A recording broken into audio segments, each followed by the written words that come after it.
lekin to'yib ketsang, ko'zingni yog' bosib qolsa, odamlarni mensimay qolsang, dunyo ko'payib ketib qolsa, kibrga, manmanlikka ketib qoladigan bo'lsang, bir mozorga aylangin.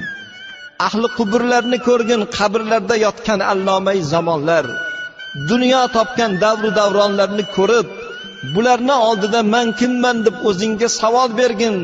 Bir kunmas bir kun men ham xuddi shu manzilga kelaman-ku degan xayol bilan ko'zingni yog'lari erib ketsin degan ekanlar. Ustozimizning bir baytlari borki, bu hayot gulshaniga mehmon ekanmiz barchamiz.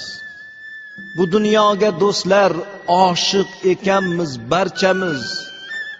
Qo'sh imoratlar solay deb jonimiz bo'ldi halak. Endi bilsam bu imoratlarga mehmon ekanmiz barchamiz.